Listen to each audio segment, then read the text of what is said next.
በአረብኛ ነው ሰላምታ ምን ጠይቀው አሰላሙ አለይኩም በሉት።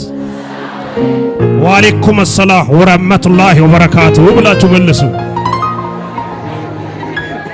ተረሳባችሁ? ወአለይኩም ሰላም ወራህመቱላሂ ወበረካቱሁ። አልহামዱሊላህ ማለት እግዚአብሔር ይባረክ ማለት ነው።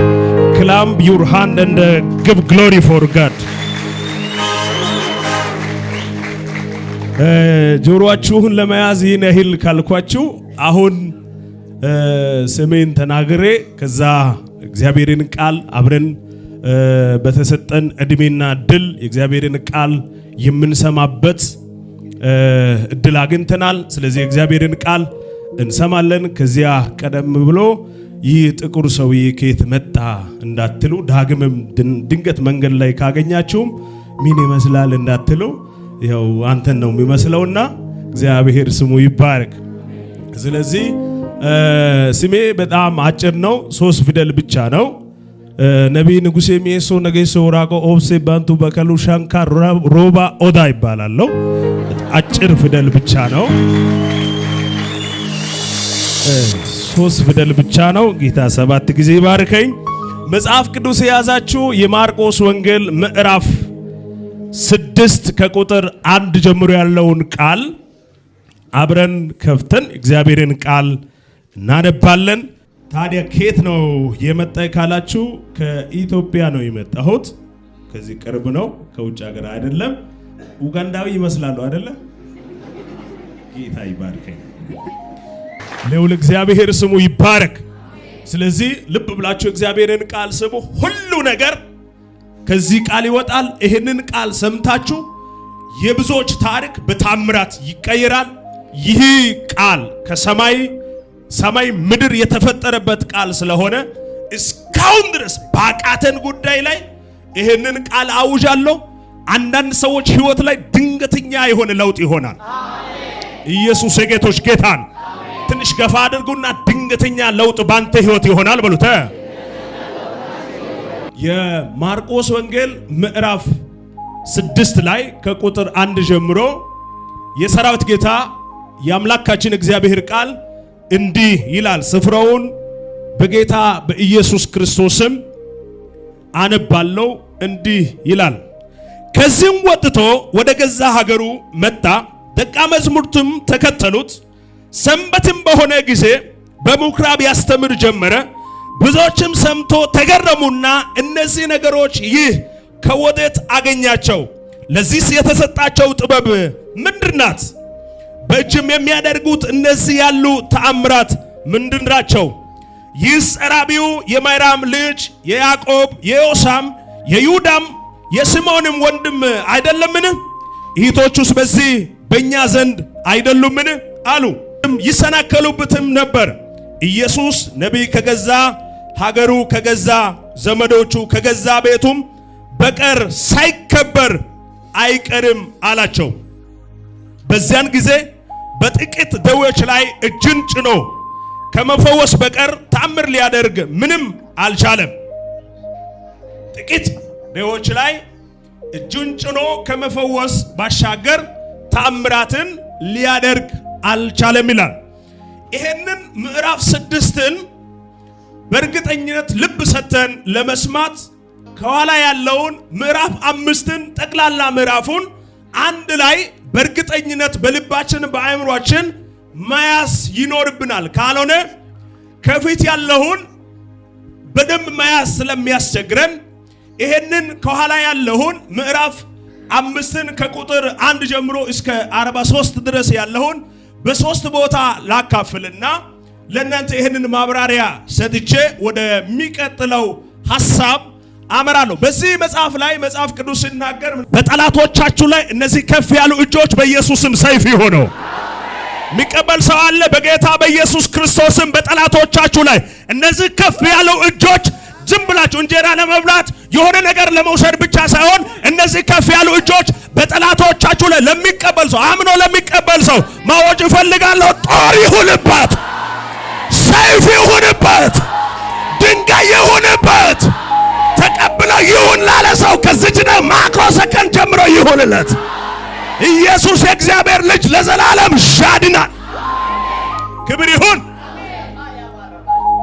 ከዚያ በዚህ መጽሐፍ ላይ መጽሐፍ ቅዱስ ሲናገር ከምዕራፍ 5 ከቁጥር 1 እስከ 21 ድረስ ከቁጥር 1 እስከ 21 ድረስ እግዚአብሔር በልጁ በኢየሱስ ክርስቶስ ያደረገው በእጅ የሚጨበጥ በአይን የሚታይ በእጅ የሚጨበጥ በአይን የሚታይ ብዙ ሰዎች ሊመሰክሩት የሚቻል በአይን የሚታይ በእጅ የሚጨበጥ በእግር የሚራመድ ሕያው ምስክር የሆነውን ተአምራት በምዕራፍ 5 ከቁጥር 1 ጀምሮ እስከ 21 ድረስ ጌታ ኢየሱስ ክርስቶስ አድርጓል።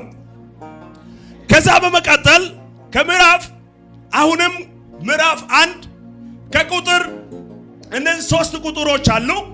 መሃል ላይ የተለዩ ቁጥሮች ስለሆኑ ድንገት ስታነቡ ግር እንዳይላችሁ አሁን ማብራሪያ ሰጥቼ በእነዚህ ክፍሎች ላይ ማለፍ እፈልጋለሁ።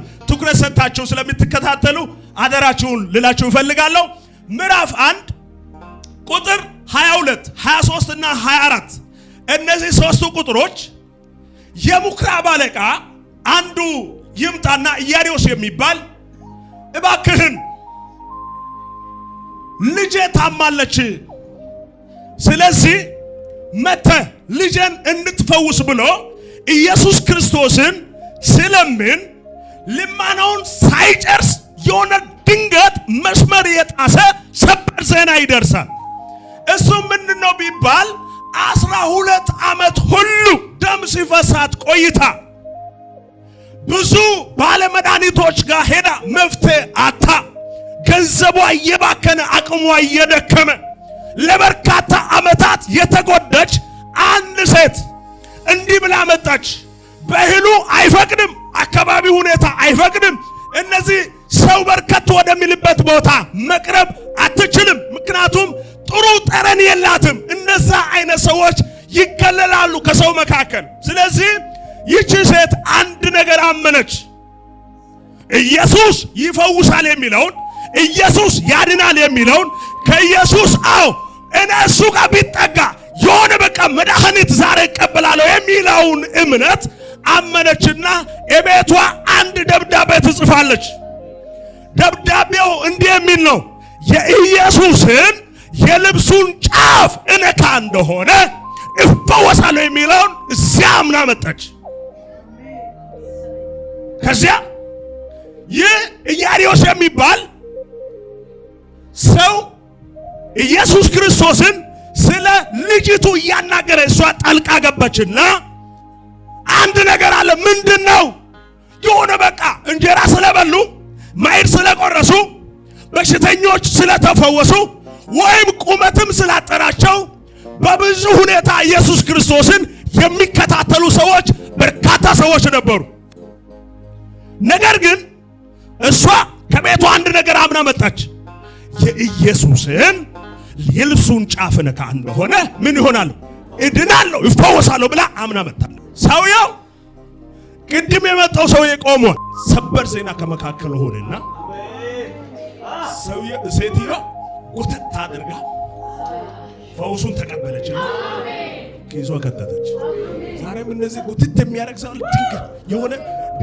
ድንገት በኔ ህይወት ይሁን የሚል ሰው አለ። ዝም ብለህ እንደዚህ ብታረግ አልሰማህም። ከፍ አድርግ እንካ በናዝሬቱ በጌታ በኢየሱስ ክርስቶስም የሚጠባበቅ እያለ ከግራ ከቀኝ ከፊት ከኋላ እስካሁን ድረስ ያለ ከሆነ እጅን ተከመጠ ችግር የለው። ግን እጄን ይዤ መጥቻለሁ ለምን ሰው ማወጅ እፈልጋለሁ። ከአምልኮ አካል አንድ ስለሆነ በኢየሱስ ክርስቶስም ድንገተኛ ለውጥ ባንተ ህይወት ይሆናል። የእግዚአብሔር ቃል ባንተ ጆሮ ይሰበካል። ከዚህ ቃል የተነሳ እስካሁን ድረስ የተደበቀ እስካሁን ድረስ የተሰወረ ቃል እስከሚመጣ ድረስ ተከናንቦ የቆየ ነገር ቢኖር አሁን ቃል መጥቷል፣ ከቤት ይባረራል።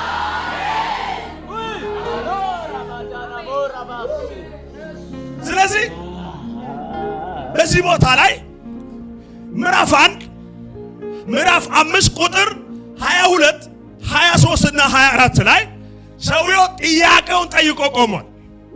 ምኑን? ጥያቄውን ጠይቆ አቤቶታ አቅርቦ ምን ሆኖ ቆሟል።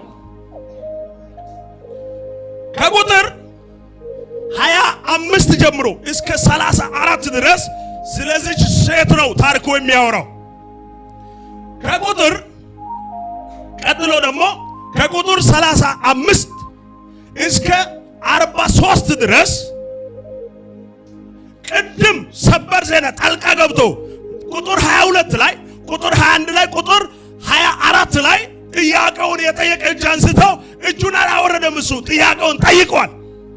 መረጃ ወረድ ምን አድርጓል? ሰጥቷል። ጥያቄው ግን አልተመለሰም።